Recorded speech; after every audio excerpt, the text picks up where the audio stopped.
Okay, so yesterday I watched a video of Mark Agnesi, who I saw him before on Norm's Guitars, which is a great YouTube channel. And Mark is a killer player. He's a great guy, really cool guy. And obviously Gibson have now employed him. So they probably said, or the CEO or whatever, the board guys have probably said, right, we've got to make some money. You've got to get out there and just tell everybody that you can't make copies of our products anymore.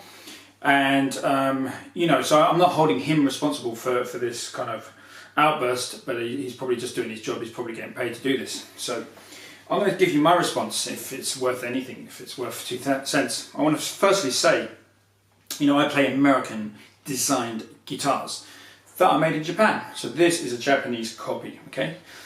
And it's an amazing copy. It's handmade in the ESP factory, and it's made with Honduras mahogany. It's, they've really gone to the end of the world to make these amazing guitars. But in Japan, there's lots of different makes doing the same thing. So I'm not saying this is the best of the Japanese guitars. I'm just saying it's just a Japanese copy, but it's a very good one. Now, the reason I play this one and not a American Gibson is because if Gibson made their guitars like they did in 1959, 58, whatever, in the 50s, I would be playing an American guitar, and if they were affordable, okay? So for me, I'm a working musician, I don't have that much money. So now I don't have £200,000 to buy a 59 Les Paul.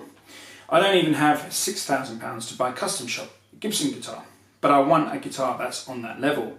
I'm a professional musician, that's what I need, So the best I can do is go to Japan and buy a guitar, a bit cheaper, same quality, same ethos in the build quality, and that's what I've done, and that really works for me. Now Gibson are now telling me, no, you can't do that. You've got to either play Gibson, you've got to play an Epiphone made in the Far East, maybe to not so high quality as I'm used to, or you've got to cuff up and buy a custom shop or a standard. Now that's fair enough, but you've got to remember Gibson have actually made really crap instruments. I mean, especially in the Norlin era, in the 70s, their Les Pauls had they were called sandwich. They had like 3 bits of wood, the necks were 3, they were horrendously made instruments. I know there's a lot of fans out there, people that love them, and on the used market they're fetching a lot, but basically they're shit guitars if you want to compare them to a 59 Les Paul. And the Japanese guys were making much better guitars, so the customers then voted with their money and didn't buy Gibson anymore. So Gibson had to up their game and produce great guitars again. So my opinion is, Gibson should not be afraid. Gibson, if they're really making the best guitars they can, then they don't have to worry about the competition, because customers are going to always buy Gibson because it's Gibson name, Gibson heritage, etc., etc.